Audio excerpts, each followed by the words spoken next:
Hi, I'm Austin. This is Sean. We're friends from university, and we met at a league tournament. Got shit stomped. What do you mean? We won a second one. No, we won the second one. Yeah, we won the second one, and then we eventually bonded over romance shows back in winter of 2019 was it? Yeah, because we were talking about quintessential quintuplets and Kaguya in the dining hall. Uh, Yeah. yeah, and talking God, about good time. how dog shit Victor is as a champion. Yep. Oh yeah. So we decided to make a podcast during quarantine because, well, we got nothing better to do besides grinding out games. But you know, one of the other things that we've been doing is watching a fuckload of anime. So we're here to just talk about that. So welcome to RadiOtakus. So I know there's a lot of people that are like, I don't really watch anime, or I don't. What the hell is anime? And to those people, like, what would you recommend? What was your first anime? To start off, like, non-traditional. Yeah, because, like, everyone's gone through their Pokemon phase, and then their Naruto phase, and then, like, if they get a little bit adventurous, they've watched Dragon Ball Z or Bo. But I've never seen any of Pokemon. Now that you mention it, I mean, you've played Persona, which is basically a better Pokemon. true. Well, to be fair, um, I don't think I played Persona until during my sophomore year of college. So it's not like I experienced Persona early on during my anime viewing experience. I don't even know what my first anime was actually. I think it might be. You might be right. You might be right actually. It might be Naruto. No, actually no. Naruto is a little later. I think my very first one is either Doraemon or Conan, Detective Conan. Yeah, and like those are definitely some of my consider like intro level anime because like Yeah, I mean, there are kids shows that air on TV. There are kids shows that aired on news channels before the news segment in Taiwan. So it's like family friendly shows and pretty accessible because no parents are gonna tell you to turn off the news channel, right? Because they want to watch the news right afterwards. So yeah, it was just easy to watch. yeah, like I certainly had my like my Shonen Jump time, like my Pokemon time, but I think the first time I actually watched something like that wasn't super like popular or super shonen was watching the Pet Girl Sakurai and Kill la Kill back in 2014. And those are definitely like non-traditional shows, and I will confess the only reason why I came across those shows was googling hot anime girls and seeing what shows popped up just out of curiosity. All right. I'm sorry, I'm a degenerate. We got to get that. This is episode 1. We got to get that out of the way right away. Okay. All right. But like for non-standard anime, like I feel like a lot of people tend to gravitate toward um, the shonen genre, especially with like the big three of the early 2000s of One Piece, Naruto, Bleach, and I guess Dragon Ball Z. But that came out for, a while before that. Yeah. I mean, well, I guess it makes sense that people gravitated towards those kind of shows because that's just the age we're in, right? Like most people who started watching anime are going to start watching anime when they're like teenagers, and when they're teenagers, they want to watch shonen shows for a reason. One, because it's the show themselves are named after the age group that it's tailored for, and two, we just want to see cool things happen on the screen, right? Like, I don't think any of us really cared about romance in like when we were 10. I mean, some of us might have, but for the most part, we probably just wanted to see like Ultraman or something when we were young as a kid. Yeah, and that definitely goes along with if someone was to ask you, what anime should I watch? I'm watching an anime for the first time. Your response definitely changes depending on their age demographic. Like you're not gonna recommend Steins Gate to somebody that's like 5. It would be interesting to see their 5-year-old brain dissect that, but it wouldn't. But I'm not gonna say that's necessarily a good idea. If a 5-year-old comes up to me and asks me what anime to watch, I'll just be like, dude, your Just go watch Pokemon. Just go watch Yu-Gi-Oh. your life's pretty miserable, man. You wanna consider making some friends, dude? Oh, and there, it also goes along with the fact that those shows are long running. Like One Piece has over 900 episodes now. I think Naruto ended around 700, and Bleach not as much, but it was definitely it was still popular with the demographic. And other shonens, other long running shonens like nowadays Black Clover, Fairy Tail, which just I think just ended. I know the manga ended a year or two ago, but I think the anime ended recently as well. But those are still mega popular. I mean, you could consider My Hero Academia a long-running show at this point as well, because they're getting adaptations every other season or something from Bones. Yeah, and there are what season 4 has been is what 89 episodes so far. So they're definitely getting up there. But I mean, we both know that the two of us don't really like shonen as much as other genres. You know? Yeah, yeah. And I feel like somebody who's brave enough to ask us about anime recommendations probably aren't necessarily looking for that genre. And while I do think that that shonen is a good showcase of like animation, because like if you show somebody the animation from Demon Slayer episode 19, they're gonna be like, "Holy shit, this is awesome!" Or any Studio Bones show. Yep, pretty much. Or yeah, or any Studio Bone show. They're gonna be thinking that wow, this is incredible animation. But you can find incredible animation in a lot of other shows as well. Like take pretty much any Kyoto animation show. Like not there's have they done any traditionally shonen shows? Not many, but they still managed to put out great animation. Yeah, they did Kyokai no Kanata, which is um, more removed from their usual high school slice of life dramas. But I don't think it was necessarily shonen. It just had more action components to it. Um, yeah, Kyokai no Kanata was still a good-looking show though, in spite of it being action-oriented. They used a lot of good CGI effects, kind of similar to how UFO Table uses their CGI effects. But it looks more hand-drawn. Yeah, KyoAni is a great studio, honestly. Like, they have really good work ethic and they treat their book well.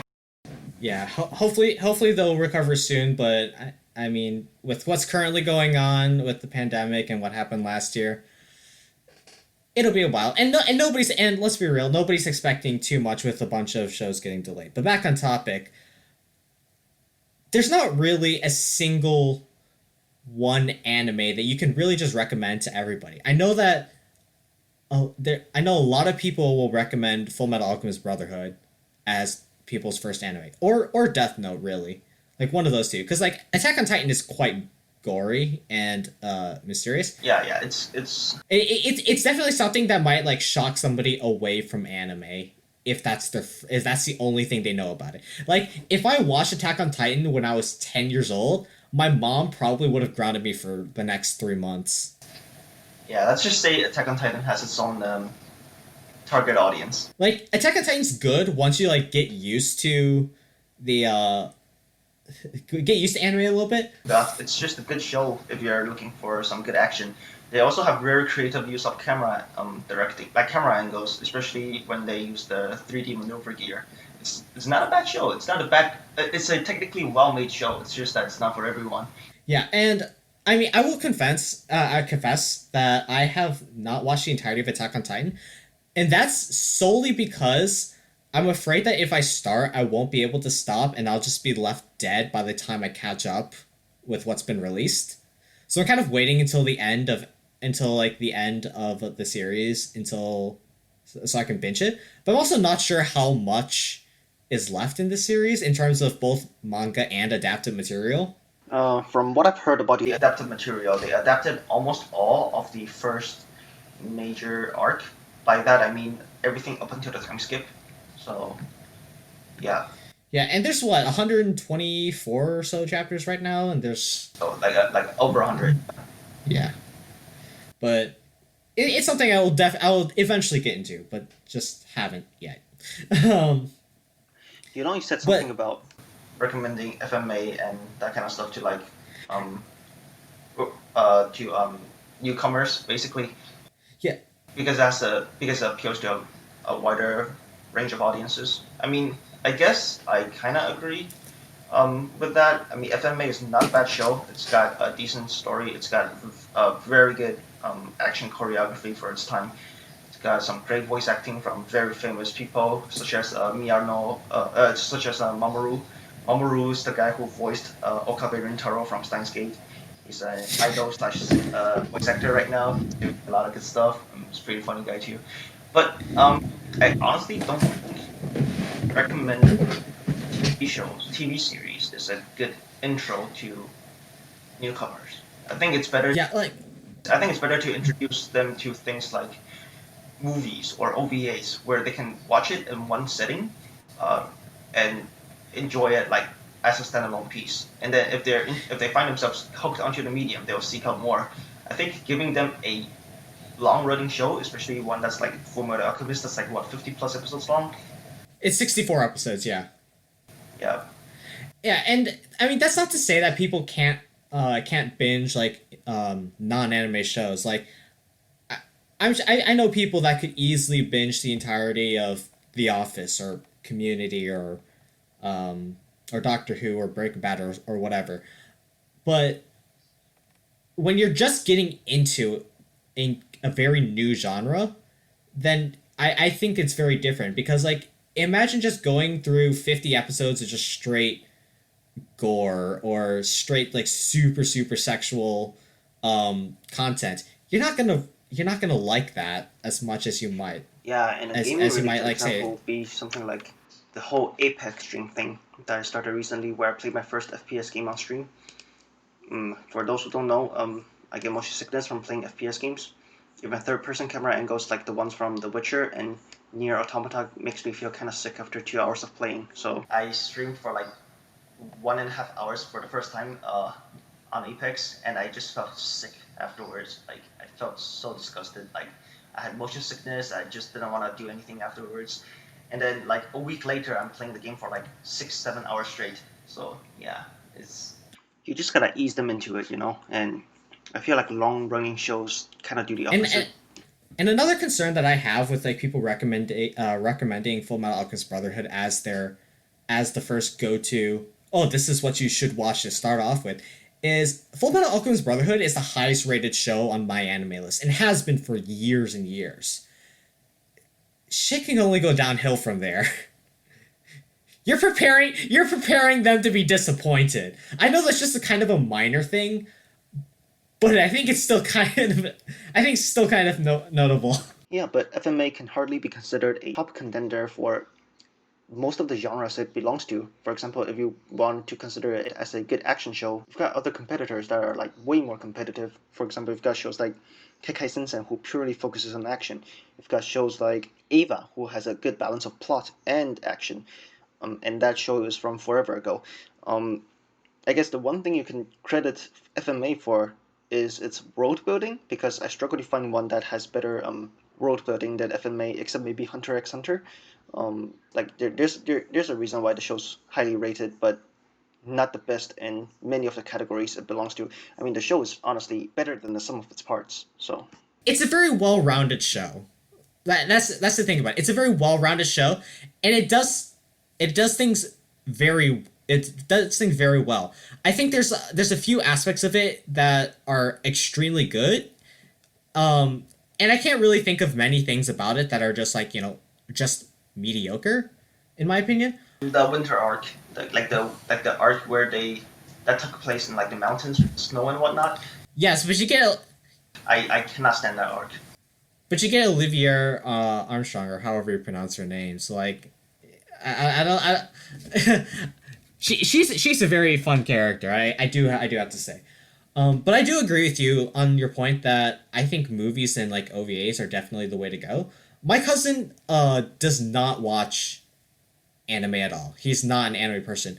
But someone still dragged him to go watch Your Name, and he loved it. It's he thought it was a very very good movie, and especially since animated movies are not something that's they're not something that's unique to Western culture or sorry Japanese culture. And while TV shows aren't the same thing, especially with all the talk about Avatar: The Last Airbender, high praise on shows like SpongeBob and Chowder, those aren't how do I say this? They aren't new, but they're not exactly the target demographic. Because we watched Avatar when we were like 6, 7, and we loved it, and people are finding a newfound appreciation for it. But the target audience is still like 10 to 12, I'd say, for all of those shows realistically. But I do think that that Your Name was a good is a good starting point, especially with you get appreciation for the animation. It has a decent, a little confusing, and when you think about it, it's just like what the time travel usually sucks in all media. I'm just gonna say that right now, but it wasn't awful, I think. But other shows such as even Studio Ghibli movies and Silent Voice, 5 centimeters per second, like those are all great places to start with just introducing somebody to a movie. I think Shinkai makes very great movies for non-anime viewers. I think his movies are very good for drawing in newer audiences, especially audiences that are, how do I say, older than us. Like for example, our parents, for example, they can appreciate those movies, even even if they don't view anime. I think that's good, but at the same time, I also feel like his movies aren't the best representation of anime, and in terms of quality, both writing wise and okay through his visual executions are getting better and better. But then in the past, his older films like Garden of Words and 5 centimeters per second, the character models are just god ugly. Like it's so ugly. But he's getting better and better with his visual executions now, and his directing has gotten better. And his story beats, right? His story beats used to be the same for all of the shows. Boy and girl falls in love. Boy and girl has to break up for some reason, for some external reason actually, and the boy and girl either never meets up or by chance meets up, but can never resolve their old love, basically. I mean, realistically, the story of 5 centimeters per second, because the whole ending is, well, I'm gonna spoil the movie here, but like the whole ending of the show is that their love for each other grows farther and farther away as time passes, and eventually they just forget about each other, and with that is fine. That is fine, honestly, if it's just like a first viewing for a viewer. But then Shinkai, as a creator, I don't think is very varied, very creative at all, which is why I don't like him as a director. Miyazaki, however, he's made a lot of different shows on different themes. Whereas if you compare his work to Shinkai's body of work, Shinkai's mostly about romance, whereas Miyazaki talks about many different kinds of topics, right? He talks about environmentalism with Mononoke, yeah. and then he makes references to Japanese culture. He makes references to familial Japanese values on familial bonds in his famous movie Spirited Away. Spirited Away, I think, is one of my first anime films. I think I really liked it, but it wasn't what drew me in. I think the very first anime film that drew me in was A Cat's Gratitude. I don't know if that's the English translation. I know that's the Taiwanese, and I know that's the Chinese translation of the title. But yeah, I think Shinkai films are great to introduce to people because it has emotive power. But it's weird. It's like saying a film, the film is good for introducing it to newcomers, but it's a bad film. I find it. Yeah, and I mean, you're introducing them to anime as a whole. You're not introducing them to Shinkai. Because if you're going to show somebody 5 Makoto Shinkai films in a row, they're going to see parallels. Just as if you showed somebody 5 Quentin Tarantino movies in a row, and they're going to think, oh yeah, that was bloody as shit. Okay. I think what I was getting at is Shinkai's films have Shinkai's films can appeal to a wide range of audiences, not because they are great, but because he makes them emotionally relatable. Like if you look at all of his films, I think somebody did this online. They just drew a chart of they just drew a chart of emotive tension. So like does viewer retention control really well. Like you will see that it goes up and down, up and down, up and down. He always keeps the viewers at the edge of their seat, which makes him that's what makes him a good director. Is his manipulation of the audience's emotions. He keeps the audience invested in the show by constantly giving them a scene that they can emotionally react to. So, for example, in Your Name, right, he constantly puts in the small MV, or well, I say MV, but because it's basically the movie's basically like a music promotion for Radwimps, but he throws in a lot of music tracks that are backed by visuals. He does that a lot. It basically makes it like a short music video out of his film, like every other minute, and that's because of how well the visuals match up with the music in the background. It's supposed to generate a sort of strong feeling in the audience. These things can be appreciated by anyone. Like they aren't exclusively appreciated by people who enjoy animation. They aren't exclusive to people who value directing in anime. They can be enjoyed by people from all ages. That's why it did really well in the box office, right? It was one of the highest grossing films, anime films, when it came out. So I think shows that appeal to a wide variety of audiences is a good start for when you try to recommend a show to others. Which is why like My Hero Academia was so popular, right? I don't think My Hero Academia is that special as a shonen, but it's doing very well for itself. Yeah, and I think that My Hero Academia is, I think it's only going to get better because in the manga, this is a bit of a spoiler, but I'm trying not to spoil as much. They progress into very different directions between arcs, which is something that you don't see too often in a lot of other shonens. But that's a topic for another episode. One of the things that I think is also important is maybe not as important, but it helps is if the story and general attitude of the anime seems like something that could be done live action. I know like there's always a meme with Hodo or Herder live action anime always sucks. Death Note live action. Yeah, but like I think it definitely helps when the series or movies feels like a real story and it doesn't have a lot of the like gag anime tropes that you see a lot, like the tsundere or the walking into a girl changing and getting hit for it and all that. I think those kinds of tropes are something that it's acquired taste. It might not be the best wording or it might be the best wording, but it's quote unquote acquired taste. Whereas something more like honest and something more realistic might appeal to more people. And what's that show? I'm thinking about this one show that when you're talking about this whole live action adaptation thing. What's it called? I Want to Eat Your Pancreas.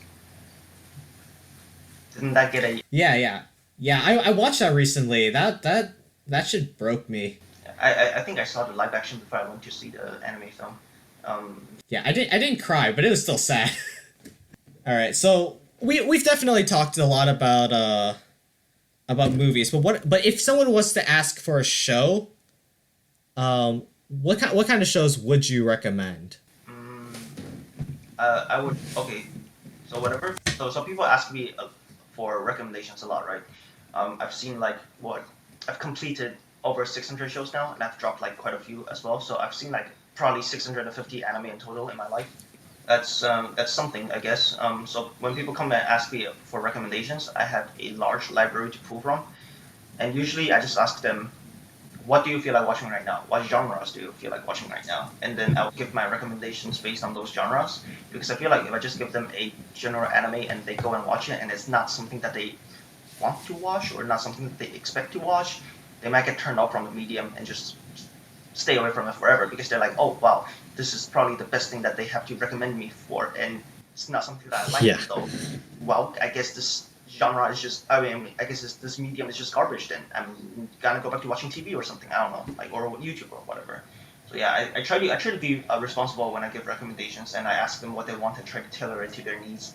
But I guess that's a benefit that I can have because I've seen so many shows already. So yeah, I don't know.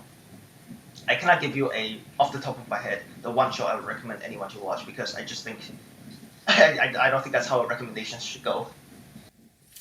Yeah, and a lot of like sci-fi shows, I'd argue, sci-fi and actiony shows are probably just like very standard. Probably what people want entering the medium would probably want most.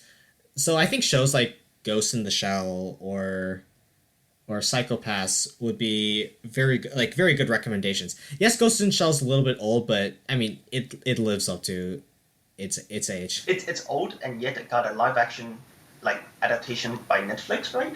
Just a while ago. So it's still relevant. Like, people are still referencing it now. People are still watching it as a classic now. So it's yeah, it's definitely a relevant show. As for Psychopaths, yeah, Psychopaths is definitely a show I would recommend too. If people are asking me for like sci-fi or crime and mystery dramas, because Psychopaths is more like, it's like a detective mystery show, and the vibe that it gives off, the way production IG manufactured the show basically feels like a Western drama, a Western crime drama. Yeah, it's kind of a weird mix of like old school Western like police shows, like sheriff shows with like the futuristic setting. And like also, when I give them, oh, go ahead. And I was also telling to stop at season 1 and don't watch the rest of the seasons and come back for more recommendations afterwards, because the season 2 is a waste of time. The movie is watchable. You can go watch the movies. And season 3, I just recently finished season 3. It's better than season 2, but it doesn't live up to season 1. So yeah. Yeah, I think the biggest problems with season 2 and season 3 is that season 1 exists, because it's hard to write something to live up to season 1. Okay. Season 2's issue was that it had production problems. That too. Writer Uguchi Gen had to be placed on a different team to work on a different project, so it got handed off to like some other like amateur or something. Basically, it was a dumpster fire, the whole production. I think season Gen had more say, but then at that point, like, the blemish in season 2 is already like there, and then you can just never get it out of your head. And also, season 3 looks like it's done in like 3 FPS or something. Like, the action scenes are like really janky. I mean, yeah, if we're talking about like sheriff style westerns in a futuristic setting, I mean, you can't really forget Cowboy Bebop, which is universally one of the most beloved anime of the last 40 years or forever, I guess. And I think those are good people for like good shows for people that are just kind of trying to like dip their foot into anime. But if somebody's saying like just slamming the pedal to the metal, saying, I want the full anime experience, give me what you got, and like, you still can't give them something that's too outlandish, but if you want to give them a good taste of like anime tropes and that kind of comedy or anime mentality, what would you recommend? Ooh, well, if you want tropes, No Game No Life is actually a pretty good show. It makes a lot of references. It contains a lot of tropes from animes. No Game No Life is a show made for anime viewers.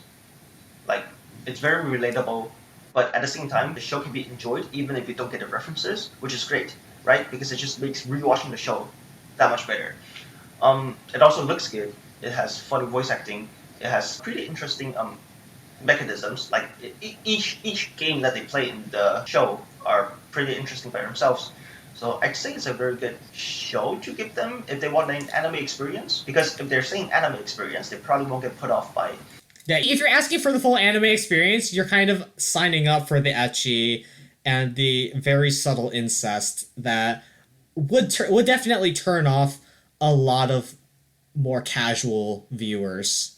Like if they say anime experience, then I expect them to know what they're getting themselves into. Otherwise, Konosuba is another one I would recommend to you as well. It's just a fun watch. I think most anime viewers just watch anime to have fun. Um, the one.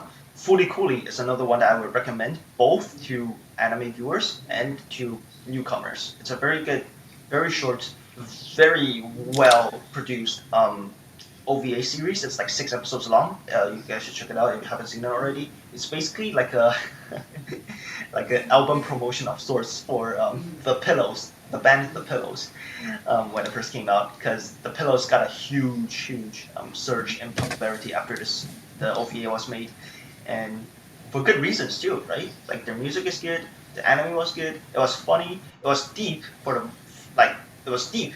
It's probably the most thematically dense anime I've seen in my entire life, packed into 6 episodes. Like every episode has an uncountable amount of metaphors. Like there's character developments that just blows your mind. Like you thought this show was a Monster of the Week series, but it's not. It's actually just a coming of age story about a kid told through a exaggerated lens because it's got aliens and evil organizations and whatnot. It is a very excellent show. Definitely would recommend. I think actually, now that I think about it, if somebody were to ask me to recommend them an anime off the top of my head, Fooly Cooly would be a top contender.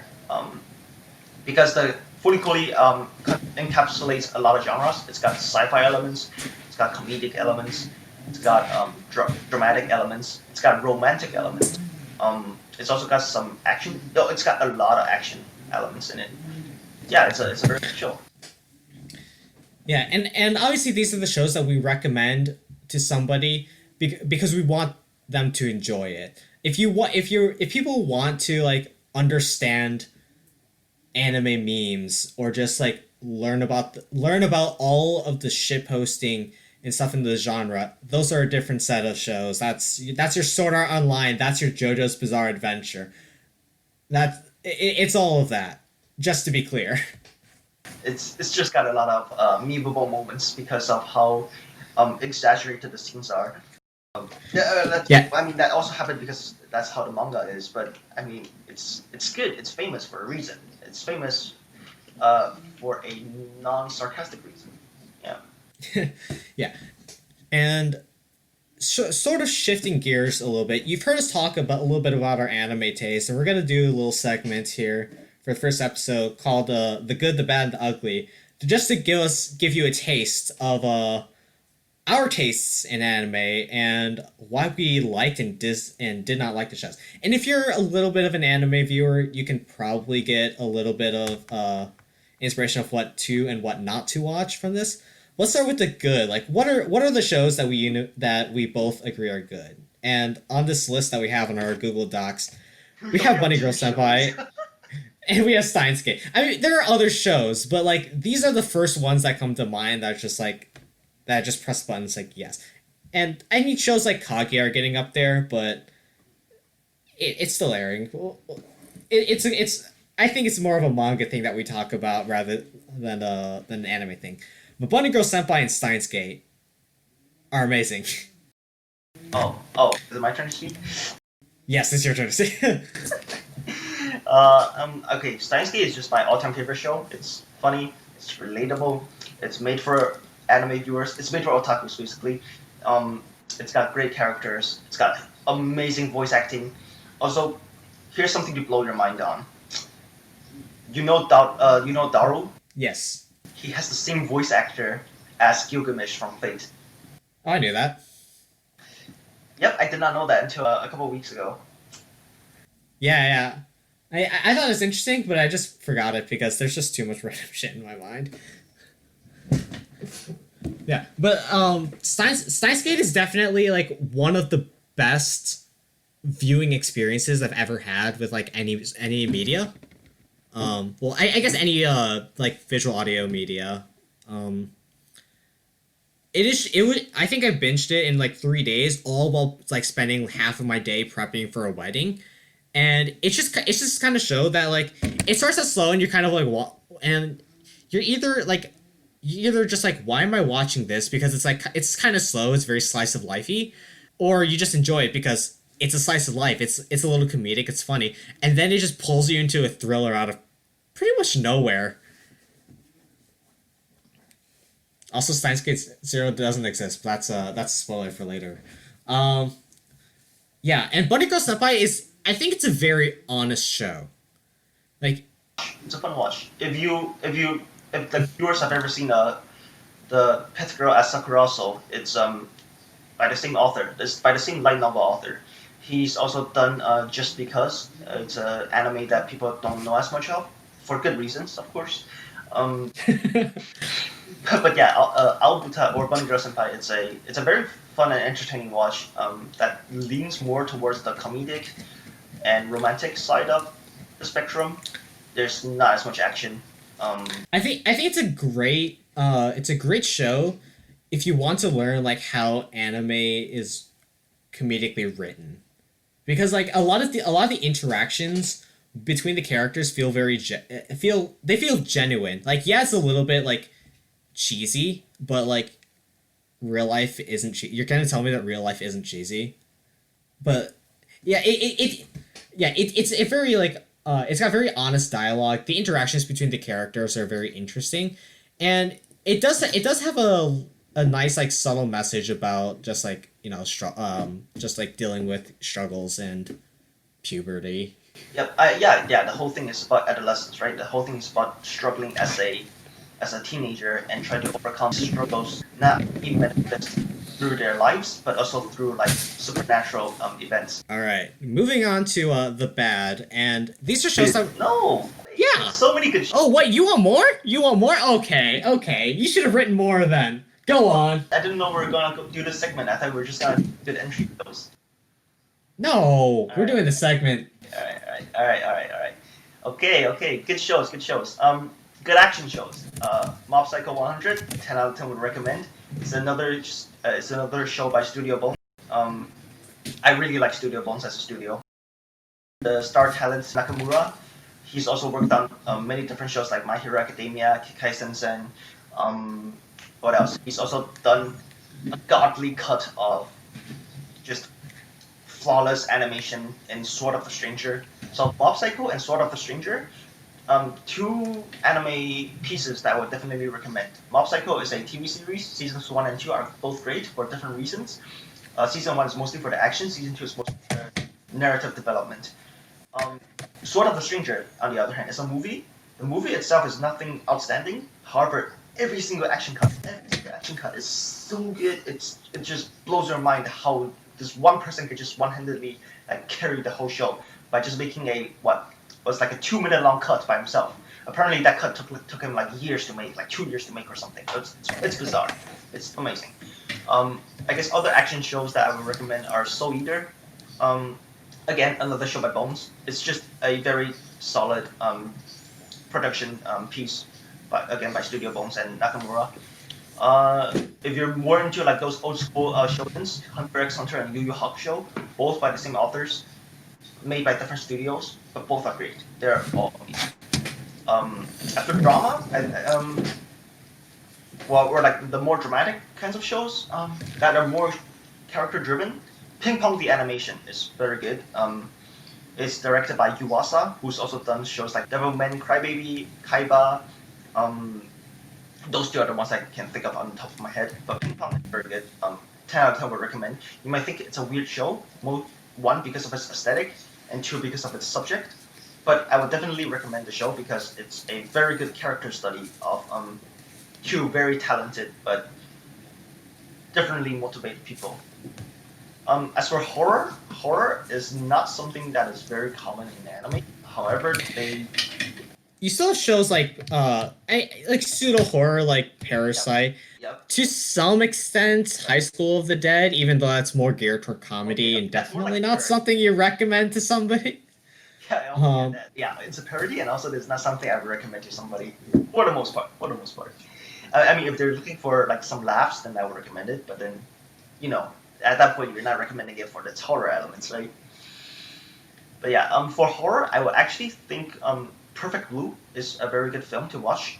It's a very psychologically horror-driven show. So none of these shows that I recommend for horror are jump scare. And by the way, if you're looking for jump scare, you can just watch like Conjuring or something like that. Look elsewhere. Anime jump scares are not the best from what I've seen so far. I haven't seen that many to begin with. Yeah, so yeah. Um, Perfect Blue. Perfect Blue is a very good film by Satoshi Kon. It's a very short watch too. It's like a little over than an hour. It's very well directed. It leaves you like dazed. You're like, what did I just watch? It just blows my mind what he can do with visual techniques alone. And the movie is also really great at creating atmosphere. There's this looming evil in the show. However, you're not sure where the evil is coming from, whether it's from other people, or if it's coming from people, who is it coming from? Or is the evil born in the main character's head? It's a very psychologically driven show. I just 10 out of 10 would recommend. And other horror shows that I would recommend are probably like Shiki and Higurashi. Those two shows are kind of similar. They've got mystery elements, and they're very well directed. They are very well paced.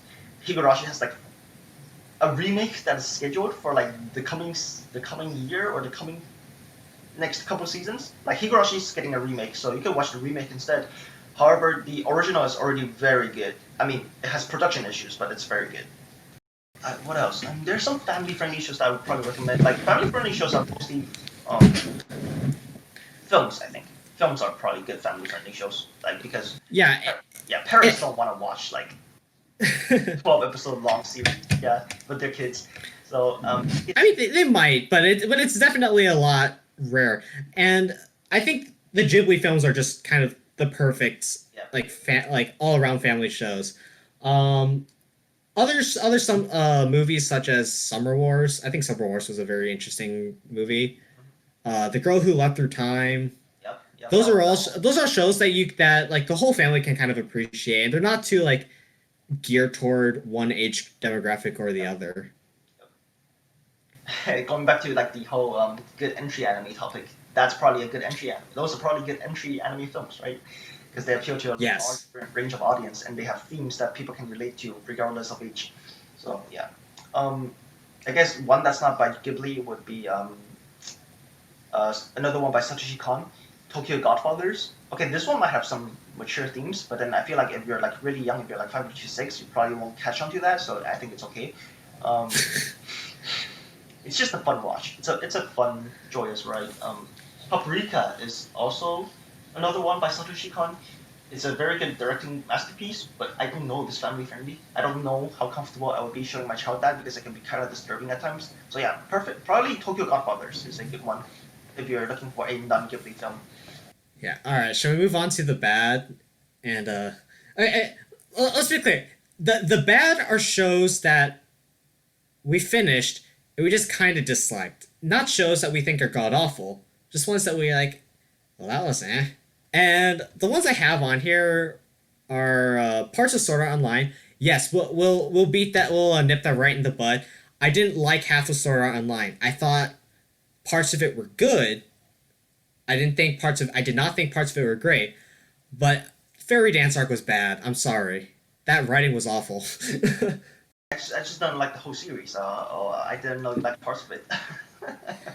Yeah, I mean, I thought the Mother's Rosario arc was good, and I don't want to spoil too much, but it's an arc where they kind of drove it away from the main character as much as they possibly could, and I thought it was decent. Like it was well written, maybe a little bit poorly paced, but I mean the first couple episodes of Sword Art Online were really good world building, and then they kind of did nothing with it. I could probably talk like for an hour on just running comparisons between the first arc of Sword Art Online and Tower of God. We're not going to open that can of worms today. Oh god. The other one I have on here is Armed Girls Machiavellism, which Sean has heard me complain about a couple times. And it's just kind of those shows that you watch and it just leaves you wondering, why? it was just not good, and it kind of just felt like ass pull after ass pull. I remember seeing a tweet about like this movie, this romance movie with like I think it's Taylor Lautner or something, where they just no, it's Robert Pattinson. That's what it was. It's some Twilight actor, but they just ended it with 9/11 because they couldn't think of a good ending for it. It just kind of felt like that, but for every episode, and not to the extent of 9/11. Let me be clear. But it was just like, where did that come from? This is dumb, and it was just not a good watch whatsoever. It was bad. Yeah, I remember watching the show too. I remember I watched like first couple episodes or something. It was pretty meh. The production was pretty bad. Like the character designs were. I cannot stand the characters. Voice acting was. Oh god, the girl's voice acting, like her voice is so high pitched. It just kind of hurt my ears. Yeah. It's hard to find anything good to compliment the show with. So yeah. I guess another bad show that I would probably put on the list that I didn't put on the list because I didn't think we were getting to this segment was Zankyo no Terror. The English would be Terror in Residence, I think. The show has a very, very strong start that can bait you into thinking it will be a good show. Garbage, god awful. Oh my god, it's a piece of dumpster fire. Like, I've heard strong opinions about Zankyo no Terror. Yeah. It starts off as it started off as like a crime mystery basically. And then it eventually devolves into like conspiracy theories and some other crazy eventually devolves into conspiracy theories and lab rats and whatever garbage. Like, it is a waste of time. Do not watch it. If you want to look for a mystery, go watch Shiki or Higurashi. Like, Zankyo no Terror, if you finish Zankyo no Terror, you're gonna wish that you did not waste like 3 hours of your life watching this dumbass piece of garbage show. You can watch the first few episodes. The episodes are okay, but like after that, just drop the show, please, for your own. Come up with a better ending for it yourself. Yep. I mean, if you write a fanfic, it's probably gonna be better than the ending that they wrote for the anime. Okay, that's how bad it is. All right, it's time. Let's move on to the ugly. The ugly? What's the worst piece of trash you've ever seen? Steins Gate Zero, but that show does not exist. So let's go on to Joker Game. People probably don't know the show, but I really hated the show when it came out because every single male character, and there are only male characters by the way, every single male character has the same goddamn face, man. And, oh my god. Hey, man! We complain about Saberface with female characters in anime. We don't need another one of those for male characters. It's a generic, boring face. But everyone has the same face, and everyone's voice actor sounds the same. It's just pain in the ass. And it's supposed to be like a Monster of the Week series, so there's no plot progression, which is good, right? Which is good because at no point do all the characters come together for a final boss fight or whatever garbage. Because if they did come together for a final boss fight, nobody can tell who's who. Which guy is this? Which spy is this? I can't tell. They all have the same face. Let's go with their hairstyle. Oh wait, they all have the same hairstyle. Voice actor. Oh wait, they all sound the same. What is this show? What is this show? This show is just complete garbage, man. And the show's supposed to be a mystery show where something inconceivable takes place, and the audience is supposed to figure out what happened. Like, what is the series of events that took place to bring us to the conclusion. But the show doesn't give us any hints. The show doesn't give the audience any hints. And during the reveal is done by a person in the know who just narrates what happens. They don't show you what happened. There isn't even like a flashback to when a relevant scene that they're describing happens. Nothing is given to the audience. There's nothing for the audience to work with. So there's no way for the audience to arrive at the conclusion that the show wants you to arrive in. It's just a terrible, terrible mystery show.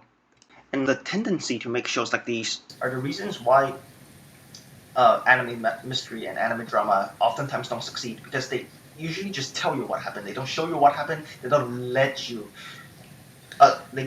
imagine what happened, or they don't let you theorize what happened because they don't give you any information. Different, by the way, from shows like Higurashi and Shiki and Perfect Blue, which are all great mystery dramas, and they all do the basics of mystery. They give you hints, and the audience is supposed to figure it out along with the characters. What the hell's going on?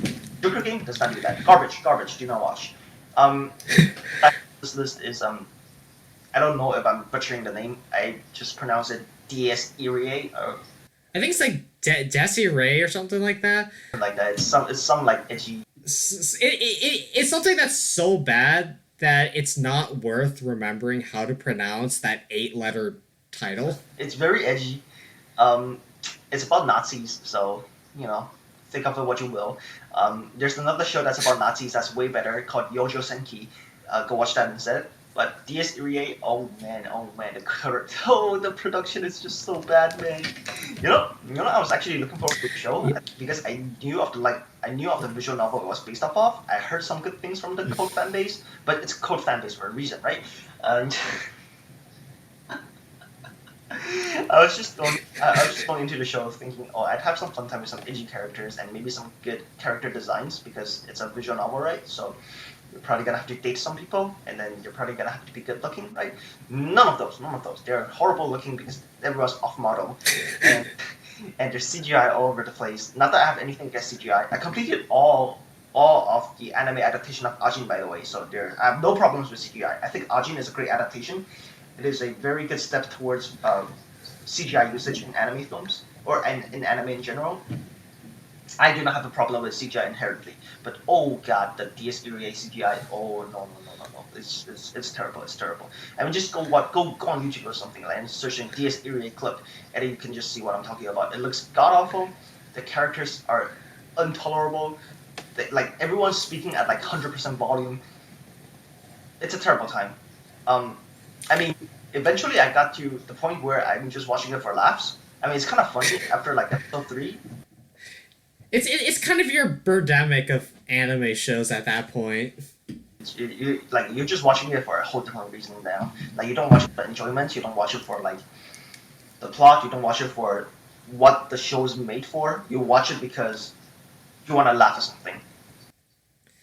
Yeah, and I can think of a couple other shows where the CGI is less than questionable. One of which should be on this list, but I didn't put myself through that torment. My personal shit list is Valak's Love, which aired very recently. I think it's last season, maybe the season before. But the writing was so god awful. I only watched a few episodes of this because anything in this part of the list I could not bring myself to finish just because I hated it so much. But the main character, okay, yes, you can have a main character who's very timid, and you can definitely write a good story about timid main characters. But this guy is just, I mean, okay, I'm not gonna make fun of social anxiety, but he just was not written well at all, and they never really explained how he got into the situation that drives the whole story. They just oh right, let's just jump into it. Let's just pump some edgy scenes just because we can, and let's make that our entire fucking storyline. And it is a harem where you have, I think it's 9 girls, but they don't spend time on half of them, and then the time they spent with the other half is spread so thin that only 2 of them get any meaningful screen time. The other 2 are kind of left in dust, hey, remember me? I'm going to get a little bit of screen time every now and then just to make you remember that I exist. But I'm not going to do anything. There's only two main players here. And it was just kind of confusing. The storyline made no sense. There was no introduction whatsoever. No flashback that was very sorely needed, and it was... I can't tell you if that was more a problem with the writing of the source material or production, but it was bad nevertheless. I'm just putting it out there. We have 9 characters and 13 episodes. You don't even have enough episodes for all the girls, basically. So I don't know where they're going with it. Who cares if they're gonna get to all of the girls when you focus on 2 of them? There's 7 others. Some of which have really good designs too, but you're just not gonna go with it. Austin's just angry that the best girl doesn't get screen time. I see how it is. I'm not disagreeing with that, but I also don't remember anything besides the two main girls that they just shove in your face. I'm just gonna be straight up with that. The second and bottom of the barrel shit list is Shichisei no Subaru. Dear God, everything about that show made me mad. So like I've watched Anohana, which is just a general like synopsis of that show. It's a show about a group of friends who one of their group members died in an accident while they're all hanging out together. And then when they grow up, they're all broken people because of the death, and then they have to come to terms with it because she comes back as a ghost, right? It's a show. What the heck? It's 2018. Yeah, it's Anohana is a legitimately good show, and it's a very emotional show as well. Like it's genuinely entertaining. Shichisei no Subaru, on the other hand, tries to do that, but pulling in the isekai genre of like reincarnating into another world. In this case, it's more of a video game than reincarnating, but it's another world. So be it. And they try to blend it together, but every character is just actually obnoxious. Dear God. The main girl is in refusal is in denial that she's dead or might not be dead. She's just kind of there to annoy the main character and the main girl, sort of main girl, and every other character. Your main protagonist is just super focused on trying to get her to realize, hey, you're actually dead, and then just doing nothing about it because he's a shouldn't neat. The main girl is just a lost cause because you know that the main character's gonna end up with the lolly, and I don't even know what to call him, but one of the other guys in their friend group is just super hardcore simp, and he's basically the embodiment of every guy that's ever responded to a Nico lol tweets. And it is infuriating because he's worse than those people. Like he's just like the girl, the definitely may or may not be dead girl is following around the MC, and then this simp says, "Hey, you should. I'll help you." And the girl's like, "No, I want to stay with him. He's gonna help me." "No, I'm gonna help you. I'm gonna fight this guy so I can help you." Congratulations, you're now a meme on Twitter. He's not really a meme on Twitter because the show was that irrelevant, but that's besides the point. Oh God, the voice acting was just so whiny. I'm telling you, Shichisei no Subaru is the real origin of the simp meme. There's nothing you can say that will convince me otherwise. Oh man.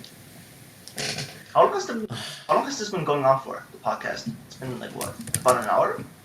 Yeah, a little more than an hour, but we'll cut some of it out and edit, because there are definitely a few pauses. How do we end this? I don't know how to end a podcast because I completely forgot. Well, I mean, start with saying we're not sure if this is gonna be like a regular thing. Like, even if it is, we don't know what the schedule is gonna be like because me and Austin right now are in different time zones. We're like exactly apart. Yeah, it's kind of tragic, especially since I work like 7 days a week and I don't get too many days off. But it's definitely a very rough scheduling, especially since Sean has such a shit sleep schedule. Dude, I woke up at 8 today just for this. It's getting better. Don't get me wrong. Also, I don't think we ever decided on we never talked about what the podcast title is called. We're just going to be called RadiOtakus because that's what we came up spur of the moment decision. Let's see. Follow us on Twitter at Jonathan Simple. You can figure out the spelling. And at Lay Potato Chip, LE Potato Chip. It's not that hard. Yeah, we'll link our Twitter, our mail list, our basically our social media stuff in the description of the video. So, I mean, if you're interested, you can check us out. I mean, I usually do League of Legends, and Apex content these days. I don't do that much anime stuff in general. But I do retweet fan art on Twitter, so you can follow me for that if you want. Yeah, and this is a very new thing to both of us. We've never podcasted before. We just decided, hey, we can talk about anime for an hour. That sounds fine. Yeah. All right, let's end with this. What's your most controversial anime opinion? No explanation. Just tell me what it. Just say what it is. FMA is overrated. Change my mind. Noragami sucks. But it does though.